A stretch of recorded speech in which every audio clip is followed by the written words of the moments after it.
Well, thank you very much for the invitation. It has been a tremendous thing to be here. Thank you, Eddie, for inviting me, and thank you to the Academy.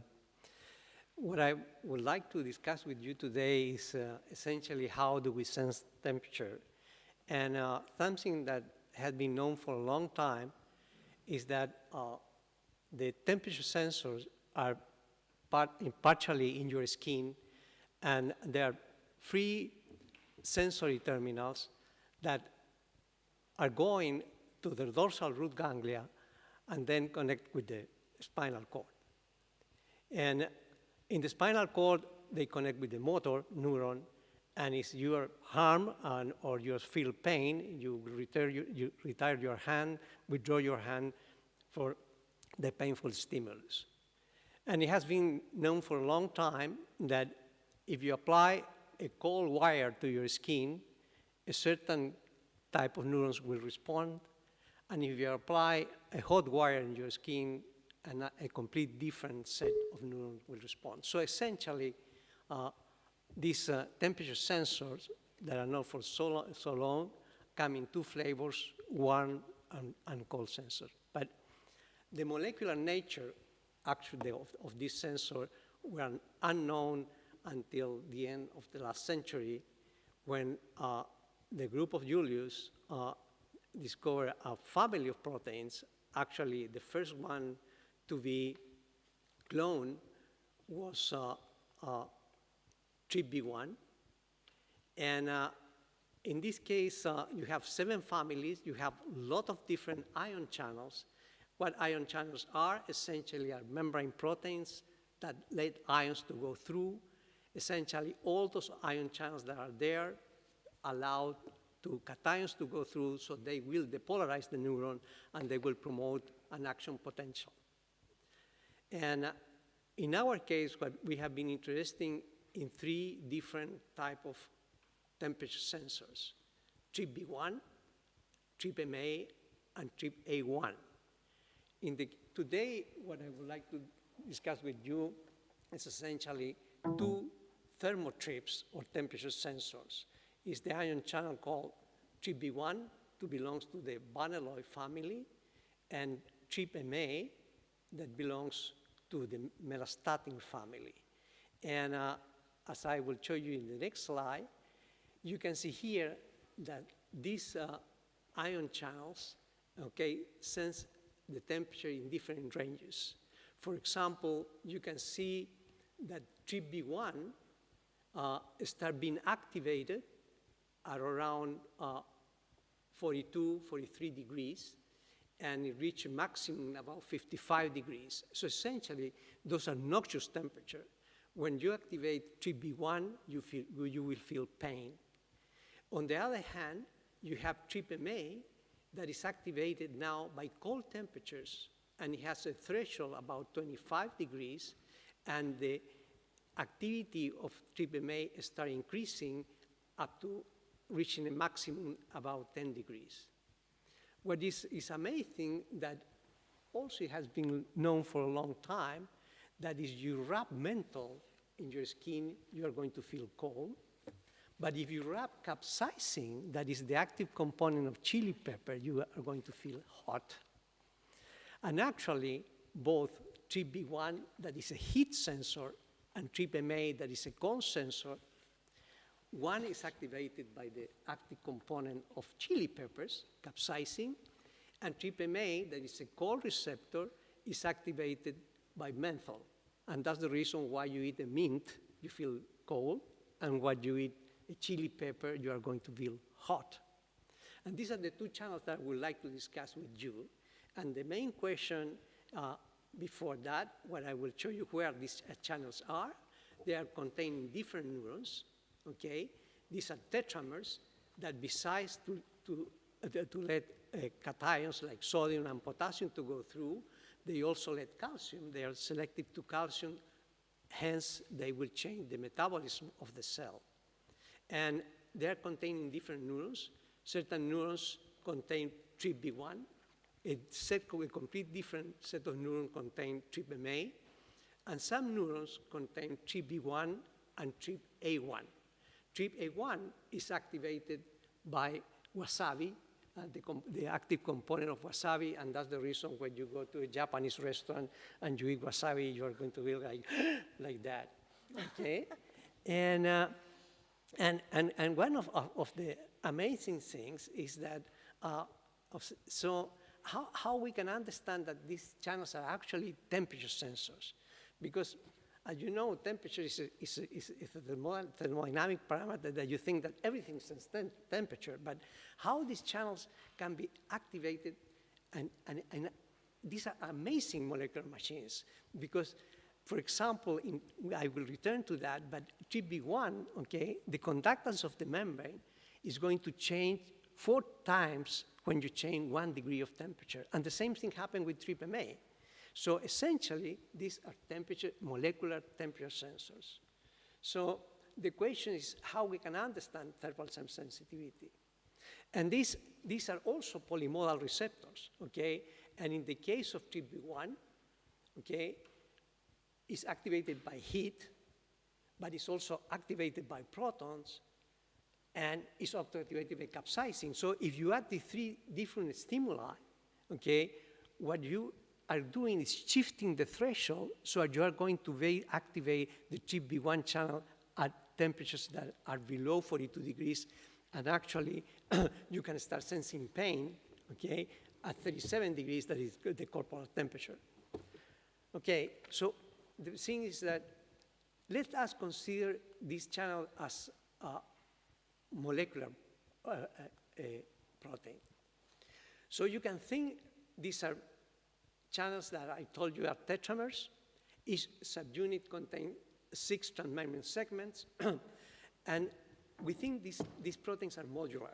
In what sense? That you have a pore region where through the pore region ions flow through, or you can have, for example, those 4 transmembrane domains that can be sensing different type of stimuli, like binding capsaicin, for example, and you have the carboxy terminus and the amino terminus that are also binding different kind of molecules. What the structure tells, and fortunately, what happened is that in 2013, the structure of the TRPM1 channel was solved by cryomicroscopy, and you can see there that the channel in that structure is closed, and it has 2 gates, one upper gate and one lower gate. So if we activate the channel, for example, with a toxin that keeps the channel open, okay, that is called a scorpion toxin, and it's called double knot toxin, okay, that keeps the channel open, and you add also another toxin that is resinofera toxin, that is a toxin coming from a cactus, okay, what you have is a structure of an open channel, and you can see that the 2 gates are open. And if you take one subunit and you analyze that subunit, you can see here that you have a module that is containing the carboxy and aminos terminus, you have the pore, and you have those 4 transmembrane segments from the S1 to the S4 is where capsaicin binds. So actually, we can consider this as modular proteins. And so the thing is that how we can identify where the temperature sensor is. So the first experiment that we did, and let me show you how, talking about singulus and talking about single molecules, I mean, actually, people working ion channels were the first, dear Carlos, to actually work with single molecules. And I will show you that here, this is a single ion channel in function. Okay, so you have TRPM1, and these are some experiments from the group of Feng Xing in Buffalo. And you can see the important thing, this is the electrical language of the channel. And the electrical language of TRPM1 is telling you that as you increase the temperature, the channels remains in the open state longer, okay? And actually, it reaches almost a probability of being open of 1. On the other hand, okay, TRPM8, as you decrease temperature, the probability of opening increases. And then you have a heat receptor, and then you have a cold receptor. What it's telling you essentially, what the stimulus is doing, the temperature is doing, is keeping, in the case of TRPM1, when you heat, you have the channel more time open, and in the case of TRPM8, you have the channel more time open when you reduce the temperature. So some years ago, one of my students said, well, why don't we try, because these channels are modular proteins, try to convert a heat receptor and cold receptor and a cold receptor into a heat receptor. And that's exactly what we did after doing many chimeras with different channels. You can see the red is a heat receptor TRPM1, and the blue, the cyan part, is the carboxy terminus of TRPM8. And now we have converted a heat receptor and a cold receptor, because as you decrease temperature, you can see that the current increases. On the other hand, if you put the carboxy terminus into TRPM8, you can convert a cold receptor into a heat receptor. So we were very happy with this result. We said, well, then possible the temperature sensor of these channels is in the carboxy terminus. And so we start looking more closely to this channel. The green one is TRPM8, okay? And the molecule in the right side is TRPM7. TRPM7 is a nice TRPM8 channel. It's not a temperature sensitive channel, and it's called a CHANzyme. And it's called a CHANzyme because you see it has a coil-coil domain, and it has a kinase in the bottom. So when the channel opens, okay, calcium gets in and activate the kinase, and you have, okay, a change in metabolism. And that's the reason why that channel is called a CHANzyme, okay? But also, in TRPM8, you have this coil-coil domain in the carboxy terminus. And remember that when you exchange the carboxy terminus between TRPM1 and TRPM8, we found that possible the temperature sensor in TRPM8 was in the carboxy terminus. And because, okay, we have the structure of that coil-coil domain in TRPM7, we exchange the carboxy terminus between these two channels, and what we found was essentially that the TRPM8 become insensitive to temperature. So then we say maybe the coil-coil domain of TRPM8 is the temperature sensor in TRPM8. And this is further seen that it's at a single channel. You can see there is no temperature sensitivity of TRPM8 when it has a coil-coil domain of TRPM7. So we went a little bit further, okay, and we did, okay, a whole molecular dynamic simulation of the structure of the coil-coil of TRPM8, and lo and behold, we found several differences in the structure of the coil-coil domain of TRPM7 from the coil-coil domain of TRPM7. And you can see that essentially you have the hydrophobic residues in the string and in the center in TRPM8 and dispersed all around the coil-coil domain of TRPM7. And also, the salt bridges are also distributed in a different way in the coil-coil of TRPM8 when you compare with the coil-coil of TRPM7. So we did a very simple experiment. It was, it was to start cutting, heptates of the coil-coil domain of the TRPM8. We have all those three chimeras, those three suppression mutants, were expressing pretty well. And what we found, essentially, if you consider a very simple model in where you have closed and open, the channel is only in two states, defined by the equilibrium constant that is related with enthalpies and entropies, you can see that the enthalpy of activation of the channel start being reduced as you start cutting the coil-coil domain until finally it reaches about 20 kilocalories per mole from about 80 kilocalories per mole in the wild type. That means that as I reduce the length of the coil-coil domain, I also reduce the temperature sensitivity of the channel. Okay, so you can see here, okay, that's the enthalpy is reduced. This is one peptide. We cut one peptide, we reduce in 3 peptides. That one didn't express, that one didn't express, and finally, we have the decrease in enthalpy that follows a nice function, okay? But essentially, we have completely eliminated the temperature sensitivity of TRPM8 channel by reducing the size of the coil-coil domain. So the question is, the conclusion is here that maybe, okay, the carboxy terminus contains a modular temperature sensor in TRPM8. And then the questions are, can heat activation pathways of 3 channels be resolved, and how we can understand the flow of thermal energy in Thermo-TRPS? And for that, I want to do with you a detour on anisotropical thermal diffusion in TB1 channel. And so it's a validated method to find functionally relevant residues. And what you do here is essentially, you in the computer, you heat one amino acid, and you see how the thermal energy is spread through the proteins. And it's called anisotropical thermal diffusion because in proteins, the thermal energy does not distribute it homogeneously, okay?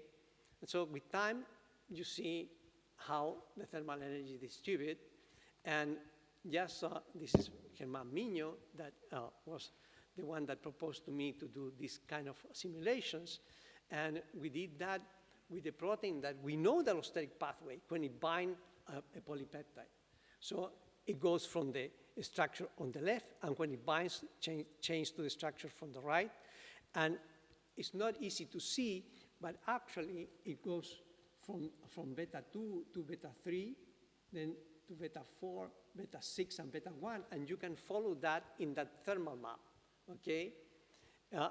It's very difficult to see without pointing, but actually, when you hit beta 2, the heat appears in beta 3. So in that, essentially, to make a long story short, when you can follow the allosteric pathway essentially by looking at that thermal map that is there. What is their graph is in the abscissa, you have the heat, the residue that you hit, and in the ordinate, you have those residues that respond. And essentially, that map tells you that you can follow exactly the allosteric pathway that was determined experimentally with a different method. And we did that with TRPM1. We did exactly the same thing. And, okay, and what is fantastic, what we thought that was a fantastic finding, that if you took what is seen is the thermal sensor in TRPM1, found by the group of Fengqing in Buffalo, that is a proximal thermal domain. And what happened is that the heat is captured by the membrane proximal domain, and it goes exactly to the gates, okay? You can follow in the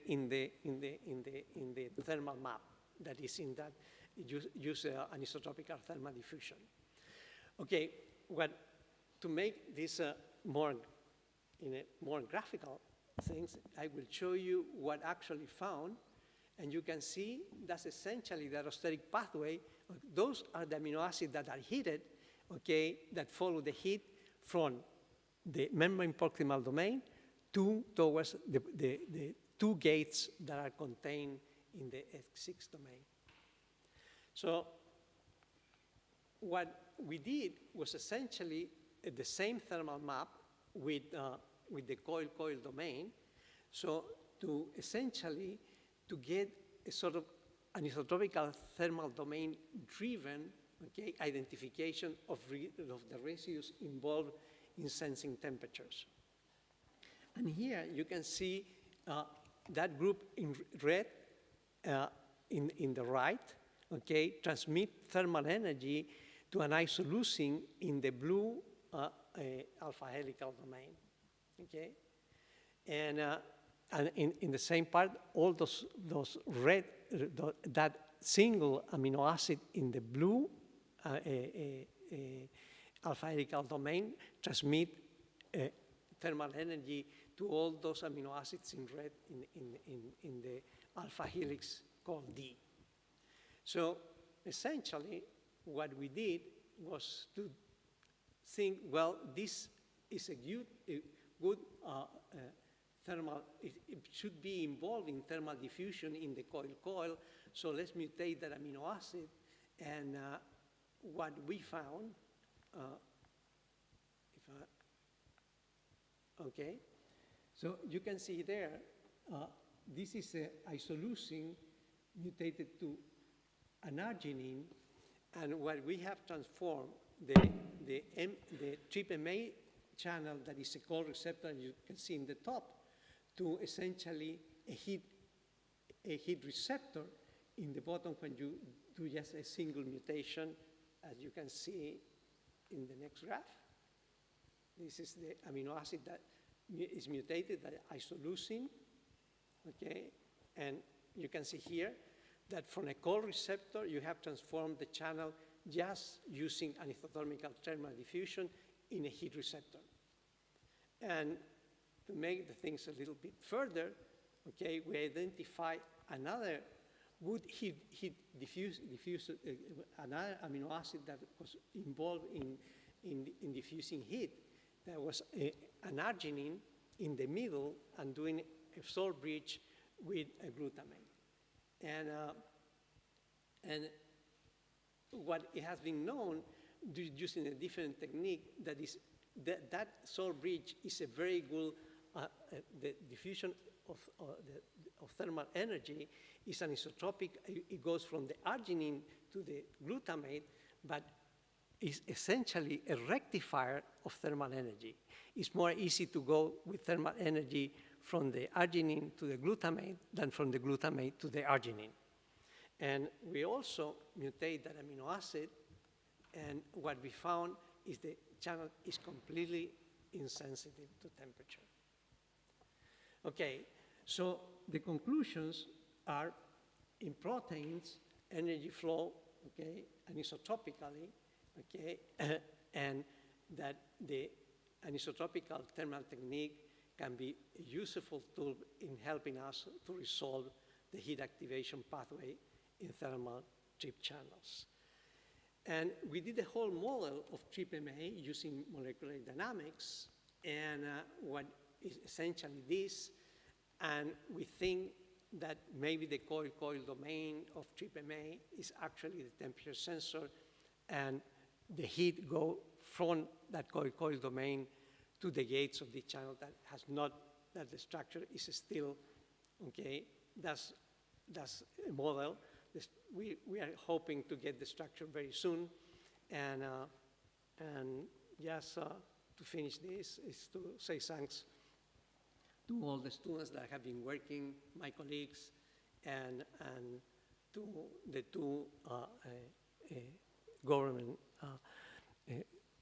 that is helping us is the Millennium Initiative, and also CONICIT that have been helping us and funding us for almost 3 years.